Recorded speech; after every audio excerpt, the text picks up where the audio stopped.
Hello, this is Tom Wright speaking from Oxford in England with a warm greeting to friends in Brazil who are bringing out an edition of my book, Paul and the Faithfulness of God. This is my own original copy of this two-volume work.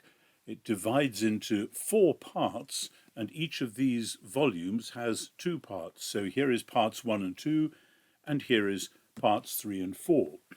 Some of you may know that this composite volume itself is volume 4 in a larger series called Christian Origins and the Question of God. And the first 3 volumes in the series are these ones: the New Testament and the People of God, Jesus and the Victory of God, and the Resurrection of the Son of God. I hope I will be able sooner or later to write 1 or 2 more volumes. I want to look now at the Gospels and then at the whole mission of the early church. But that will be some way down the line. I have got a number of other projects that I am busy with, and I am not quite as young as I was when I started this whole work about 30 years ago. Anyway, Paul and the Faithfulness of God. This has been an exciting project for me because I have spent most of my academic life since my doctorate here in Oxford 40 years ago working on St. Paul. I have done, obviously, several other things as well, but I keep coming back to St. Paul, and he goes on being fascinating and compelling. Why is this book in 4 parts, and how do they work? Well, the heart of the book is part 3, which is a full-dress account of Paul's theology. And I describe his theology not in the traditional either Catholic or Protestant Western dogmatic terms, but in terms that would have been familiar to Paul in his Jewish setting in the first century. Jews, when they asked themselves what they believed about God, they didn't do theology in the way that the Christian church has done, but they believed in one God, the Creator, who was the God of Israel. They believed in Israel as God's people, chosen for the sake of the world and within the world to be God's special beloved people within the world. And then they believed in one future for God's world because, as we know from the Psalms and Isaiah and many, many passages in Israel's scriptures, if God is the creator, he is the God who has promised and committed to putting the world right at the end. So eschatology goes with monotheism and election. One God, one people of God, one future for God's world. And I argue in part 3 of this book that Paul has taken each one of those and reworked it, rethought it around Jesus and the Spirit. So Paul rethinks who Israel's God is around Jesus and the Spirit.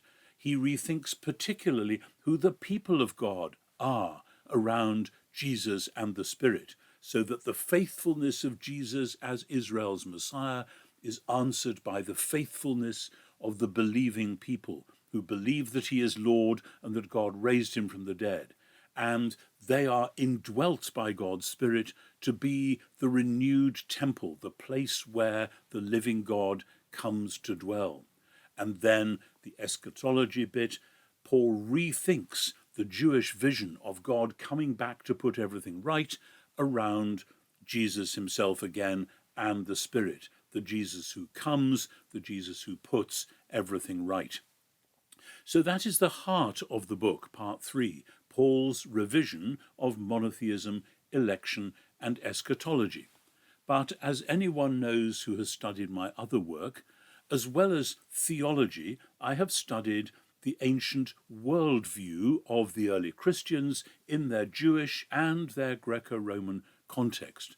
And in a worldview which is kind of back from theology in a sense, a worldview describes the things that people habitually do, describes the stories, the narratives which are inbuilt into the way they live their lives, who they think they are, what they think it's all about, and also the key questions, stories, symbols, and practice, and the questions: who are we, where are we, what's wrong, and what's the solution? And in part 2 of the book, I track Paul's worldview in those terms, looking particularly at the way in which it bubbles up within Paul again and again that the church itself, the communities that gather to worship the God who is now revealed in and through Jesus and the Spirit, these communities are to be the symbol of the new thing that God is doing. Because throughout this story of Paul's rethinking of the Jewish worldview and theology in the light of Jesus and the Spirit, throughout that, the point of it all is not, as I've argued in various places, so that people can go to heaven when they die and leave this world behind to stew in its own juice. That is what the Middle Platonists and the Neo-Platonists believed. Paul was not a Platonist. He was a Bible-reading Jew who believed that God the Creator was going to put the whole world right, and that the resurrection of Jesus, having dealt the death blow to the powers of evil on the cross, was the beginning of God's new creation, which would ultimately rescue the whole creation, as in 1 Corinthians 15 or Romans 8, and that the church was the pilot project for that renewal of all creation. A very different perspective from what I started out with as a Bible-reading Christian 50 years ago, and a very different perspective from what you normally hear in Western churches, whether they're high or low, Catholic or Protestant, charismatic or liberationist or whatever. Paul has an enormous amount to teach us. So that's parts 2 and 3 of this rather large book. Parts 1 and 4 do something which I think we need to grapple with as we think what it might mean to be readers of Paul, faithfully following Jesus in the church and the world today. In other words, I track Paul's contexts, his Jewish context, his Greco-Roman philosophical context, the religious contexts of the ancient world, and not least the political contexts of living in a world dominated as it was by Rome.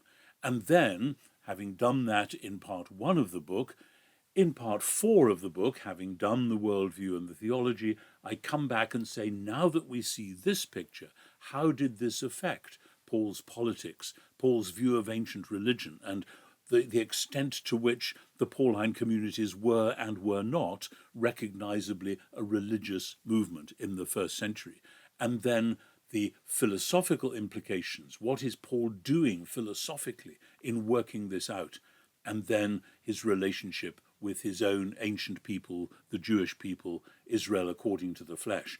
These are all, of course, huge topics, but doing it like this enables us, I think, to look at the heart of Paul, his worldview and theology, not detached from his world, but precisely within his world, and then to see how he addresses that world step by step with the good news of Jesus in the power of the Spirit. From there on, of course, the question gets put back to us. Are we then prepared to think through our worldviews, to pray through our view of who God really is, of who this Trinitarian God, the God who sent the Son and sent the Spirit of the Son, who this God is and what he is calling us to do and be today? How does that relate to our political world, our wider religious world, our philosophical world, the world of the cultures from which we come? That is part, at least, of the challenge of Paul.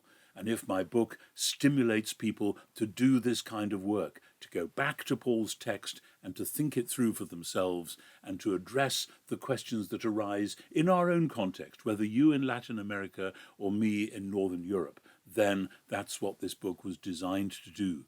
God bless you as you read it, particularly as you read Paul, and as prayerfully you seek to follow God's calling in your mission to the world where you are today.